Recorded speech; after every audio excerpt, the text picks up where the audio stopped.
Lost in Venice. Even though we won't meet again because they're probably dead, I'll still tell my story. So when I was about 6 years old, I was on holiday in Italy as I go every year, and my mom had never been to Venice before, so my dad's mother, my mother, and I went to stay for 2 days. We went during the carnival season. I don't know what it's called, but hundreds of people dress up in masks and dresses and dance in the streets. It's really magical, but the streets are absolutely overflowing with people at this time of year. So, we're making our way towards this big plaza through swarms and swarms of people when I start playing Don't Step on the Cracks with the Pavement.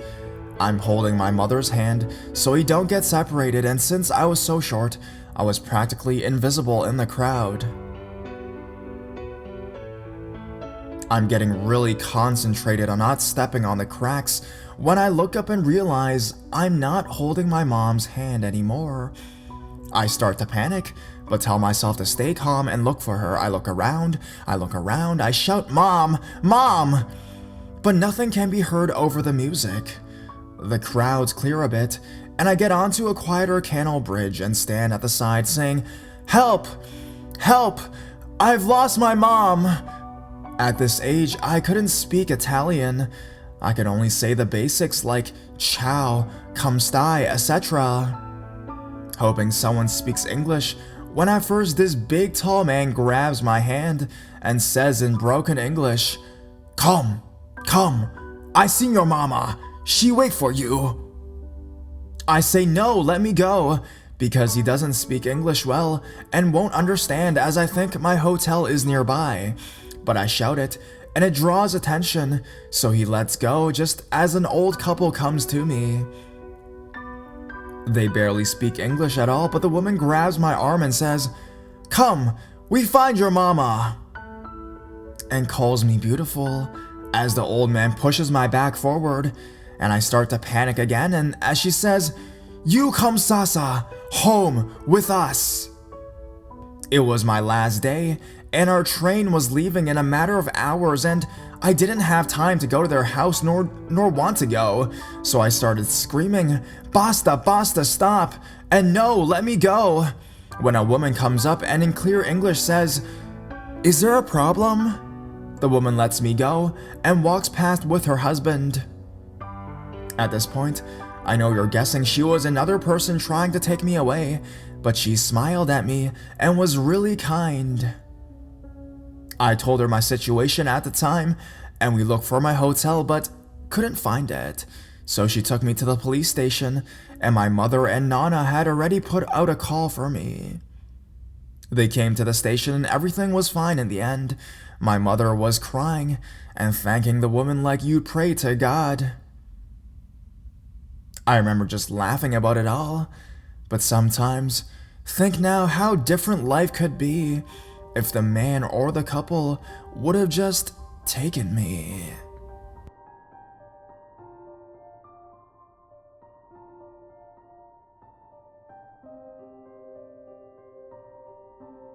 Lost in Berlin.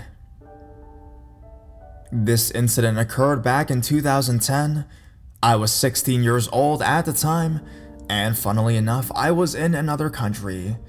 Some backstory. During my time at high school, we had 2 choices of LOTE, language other than English subjects, German or Japanese.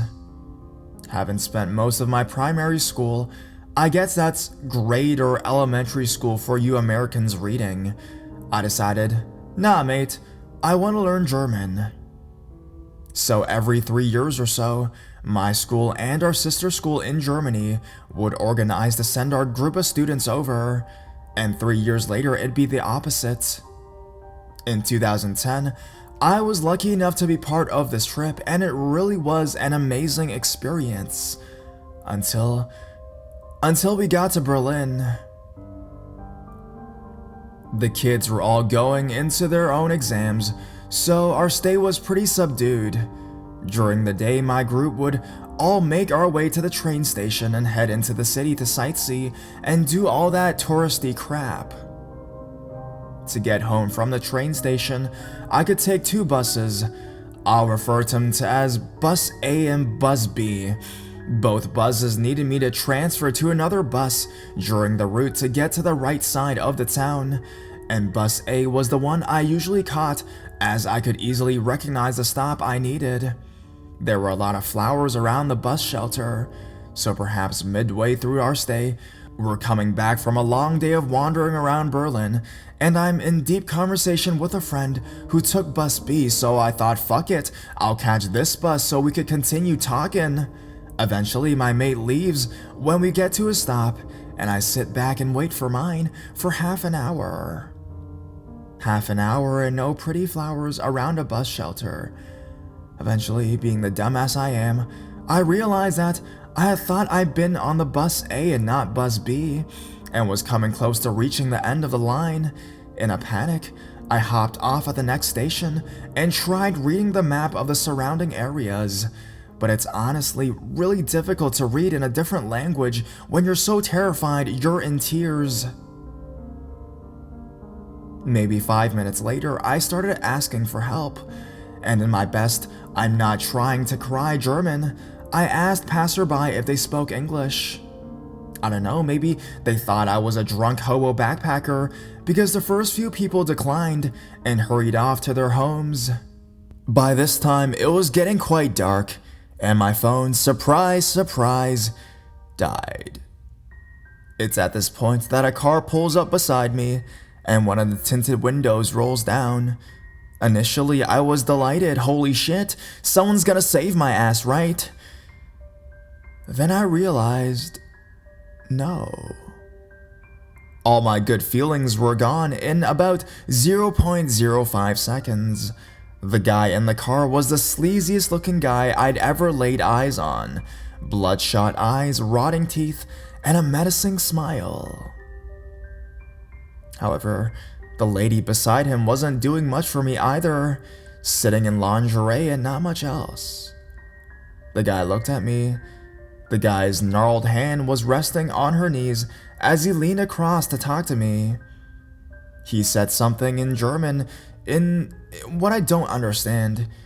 It was basically, "What's wrong, sweetheart?" The way he eyed me off while he spoke this to me made me feel sick. I asked if he spoke English. "I do." "Are you lost, darling? Do you want a ride?"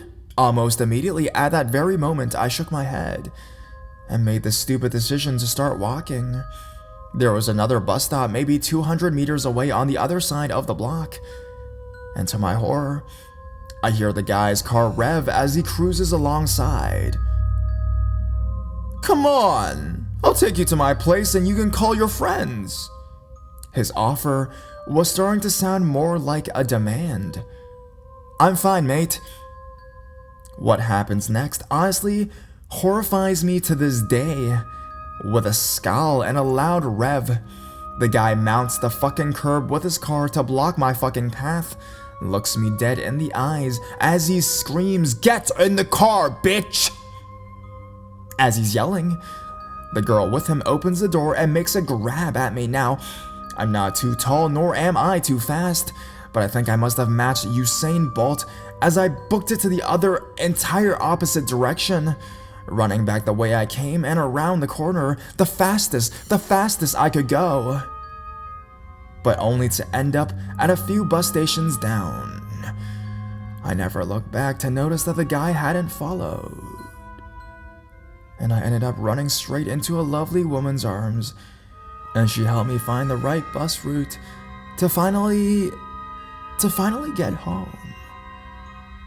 I mean, thinking back on the whole situation, the way the guy looked me up and down like a piece of meat still, to this day, makes my skin crawl. And I don't like to think about what he and his lady friend were planning to do to me. So, I want to say this now, to the two creepers in their car on a late night in Berlin, let's not meet.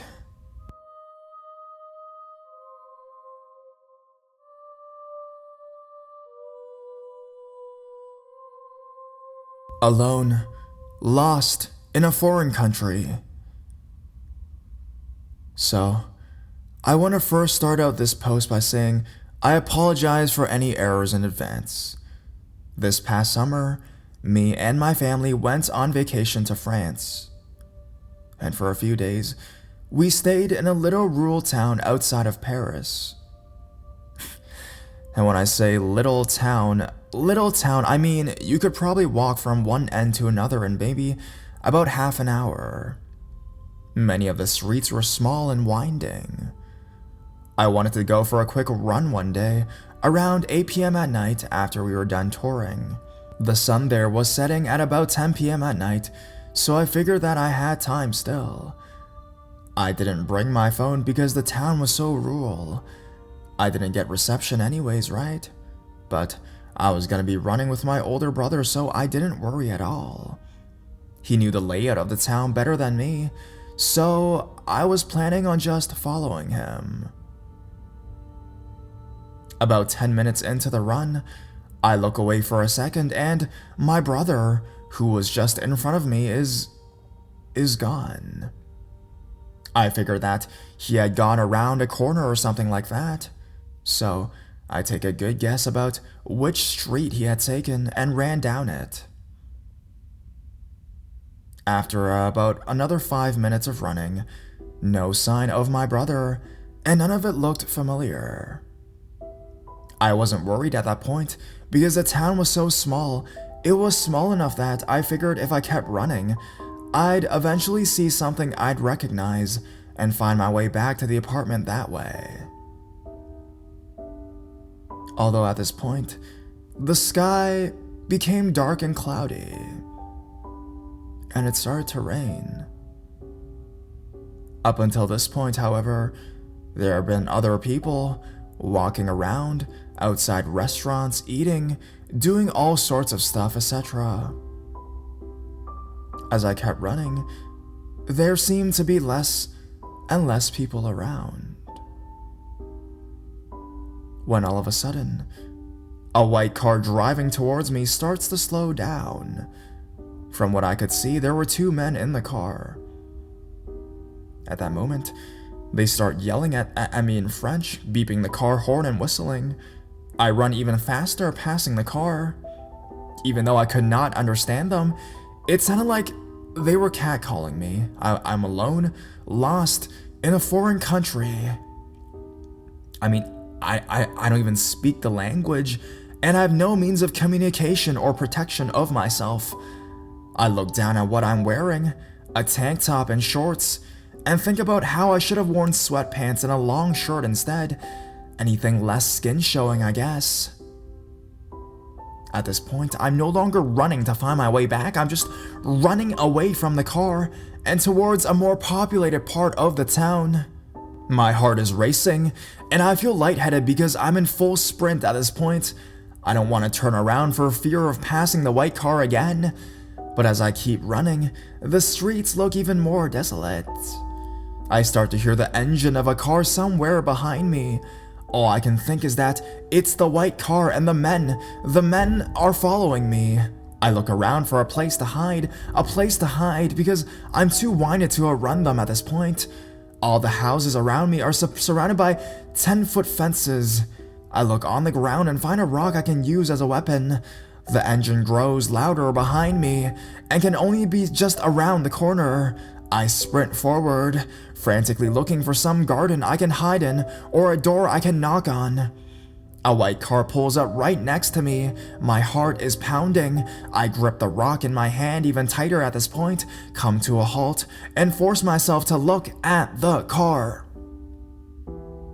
Inside the car is a woman who appears to be parking outside her flat. Scrolling through her phone, I breathe a deep sigh of relief and tap on the window. She rolls down the window about an inch and stares at me. Probably because I look like I'm having a panic attack, and I'm out at night in the pouring rain going for a run. I ask her if she knows where the street I was living on is in. I know this is a gamble, because very few people in this town speak English at all. Yes, just go down to the end of this road and take a right. It's about a 10-minute walk, but you seem to be running fast, so it shouldn't take you long.